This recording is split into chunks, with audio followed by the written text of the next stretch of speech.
Sir, ನನ್ನ ಹೆಸರು ಶಿವಾನಂದ್ ಹಿರೇಮಠ ಅಂತ. ಇಲ್ಲಿ ಬೆಂಗಳೂರು ಜಿಗಿಣಿಯಲ್ಲಿ ಇರೋದು. ಮೂಲತಃ ಬೆಳಗಾವಿ ಜಿಲ್ಲಾ ಗೋಕಾಕ್ ಆಕ್ಚುಲಿ. ಬಟ್ ಆಯುಷ್ ಮಂಡಲಂದಲ್ಲಿ ನಾವು ಆಕ್ಚುಲಿ ATM ಕೋರ್ಸ್ ಮಾಡ್ತೀವಿ. ಆ ಕೋರ್ಸಲ್ಲಿ ಮಂಜುನಾಥ್ ಸರ್ ಒಂದಿನ ಡೆಮೋ ಕ್ಲಾಸ್ ತಗೊಂಡಿದ್ರು. ಅಲ್ಲಿ ಇದ್ರ ಬಗ್ಗೆ ಎಲ್ಲ ಹೇಳಿದ್ರು. ಬೈ ಬರ್ತ್ ನಾನು ಆಕ್ಚುಲಿ ನಾಡಿ ಶಾಸ್ತ್ರ ಬಗ್ಗೆ ತುಂಬಾ ಅಂದ್ರೆ ಸುಮಾರು 1955-60ನೇ ಇಸ್ವಿಯಲ್ಲಿ ನಮ್ಮ ತಾತ ಆಯುರ್ವೇದ ಹೋಮಿಯೋಪತಿ ಅವಾಗ 1 ವರ್ಷ ಕೋರ್ಸ್ ಮಾಡಿದ್ರು ಬೆಂಗಳೂರಲ್ಲಿ.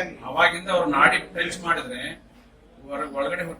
ಒಳಗಡೆ ಇರೋ ಮಗು ಗಂಡ್ ಮಗುನ ಹೆಣ್ಮಗುನ ಎಷ್ಟು ಯಾವ ದಿನ ಡೆಲಿವರಿ ಆಗುತ್ತೆ ಈ ಲೆವೆಲ್ ಅಲ್ಲಿ ಹೇಳ್ತಿದ್ರು. ಅದು ನಾಡಿ ಮೇಲೆ ಇತ್ತು ಆಕ್ಚುಲಿ. ಇವಾಗ ನೀವು ಯಾವುದೇ ಒಂದು ಸೈನ್ಸ್ ಅಲ್ಲಿ ಹೋದ್ರು ಕೂಡ ಏನ್ ಮೆಡಿಕಲ್ ಟೆಕ್ನಾಲಜಿ ಏನಂತೀವಲ್ಲ ಅದ್ರಲ್ಲಿ ಎಲ್ಲೇ ಹೋದ್ರು ಕೂಡ ಯಾರು ಈ ಡೇಟ್ ಅಲ್ಲಿ ಡೆಲಿವರಿ ಆಗುತ್ತೆ ಅಂತ ಕೊಡಲ್ಲ. ಯಾರು 15 ದಿನ 20 ದಿನ ಗ್ರೇಸ್ ಕೊಡ್ತಾರೆ. ಆ ಗ್ರೇಸ್ ಅಲ್ಲಿ ನಾಡಿಯಲ್ಲಿ ಇರಲ್ಲ, ನಾಡಿಯಲ್ಲಿ ಅಕ್ಯುರೇಟ್ ಬರುತ್ತೆ. ಬಟ್ ಆ ಟೂರ್ ಬಗ್ಗೆ ನಾನು ವಿಷಯ ಗೊತ್ತಾದಾಗ ನಾನು ತುಂಬಾ ಖುಷಿ ಆಗಿ ಬೇಗನೆ ಬಂದಿದ್ದೆ ನಾನು ಬಂದಿದ್ದು. ಬಟ್ ಈಗ ನನ್ನ ಹೆಲ್ತ್ ಚೆಕ್ ಮಾಡಿದ್ರಲ್ವಾ, ಅವ್ರು ಹೇಳೋದ್ರಲ್ಲಿ ಮ್ಯಾಕ್ಸಿಮಮ್ ಆಲ್ಮೋಸ್ಟ್ ಎಲ್ಲ ನಾನು ಮ್ಯಾಚ್ ಆಗಿದೆ.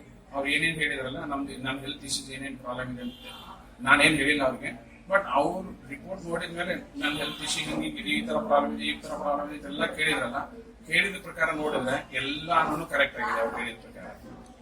ಬಟ್ ಆಕ್ಚುಲಿ ಹೊರಗಡೆ ಕಂಪೇರ್ ಮಾಡಿದ್ರೆ, ಹೊರಗಡೆ ನಾವು ಡಯಾಗ್ನೋಸ್ಟಿಕ್ ಸೆಂಟರ್ ಅಲ್ಲಿ ಬ್ಲಡ್ ತಗೋತಾರೆ, ಯೂರಿನ್ ಅದು ಎಲ್ಲದ್ದು 100 ಟೆಸ್ಟ್ ₹1000, 100 ಟೆಸ್ಟ್ ಜೊತೆಗೆ ₹1000 ಖರ್ಚು ಮಾಡ್ತೀವಿ. ಬಟ್ ಇಲ್ಲಿ ಆ ತರದ ಖರ್ಚಿದ್ದು ಏನಿಲ್ಲ.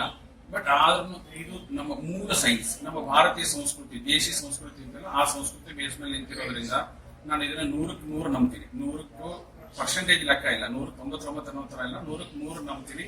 ಬಟ್ ಇದನ್ನ ನಾನು ಎಲ್ಲರಿಗೂ ಪ್ರಿಪೇರ್